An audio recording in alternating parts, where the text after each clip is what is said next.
Köncü. Burada 2 yıl çalıştık. 2 yıl çalıştık. Adamlar ha bugün para veriyor, ha yarın para veriyor, ha üniversite araya giriyor, biz para veriyoruz.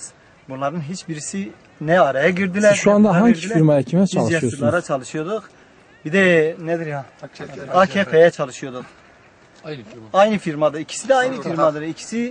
Birisi ona atıyor, birisi ona atıyor. Birisi diyor ben para vermişim. Nedir ya? Üniversite diyor biz para vermişiz. Cesurlar diyorlar biz para bize vermemişler. Evet. Bize iki taşın arasına girmişiz. Biz de bilmiyoruz. Daha üniversiteye gidiyoruz. Üniversite diyor biz para vermişiz. Adamlar da parasını almış kaçmışlar. Bilmiyoruz. Daha para vermişler, vermemişler onu bilmiyoruz. Biz de iki taşın arasına girmişiz. Biz de bu kadar milleti çalıştırmışız, mağdur olmuşuz. Yani biz de ne evimize gidiyoruz, adam kapımıza geliyor, para istiyor. Evet. Biz de bir türlü yani evimize doğru dürüst gitmiyoruz. Herkes parasını istiyor yani. Üniversite hiç duyarlı olmuyor.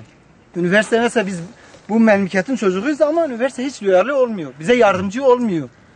Biz adamların kapısına gidiyoruz, diyoruz gelmeyin siz niye bizim yanımıza gelmişsiniz? Şu anda aşağı yukarı kaç kişi mağdur var yani genel bu inşaatta Ailelerle çalışanlar? beraber sorsak yani 100 kişiden fazla yani adam mağdurdur. Evet. Yemekçiden almışız, yemekçinin parasını verilmemiş. Adam 2'den 1 telefon aç bize. Diyor paramızı verin. Ya adam geliyor diyor getin neyi satıyorsan satın, eşyanı satıyorsun, binanı satıyorsun, getir paramızı verin. Evet.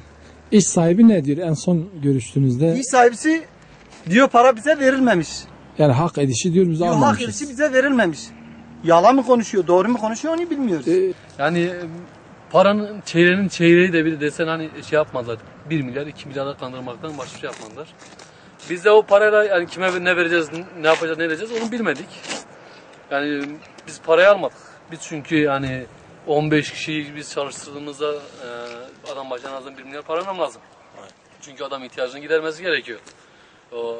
Ben bir 100 milyona 200 milyona adama götürüp de senin paran budur diyemedim.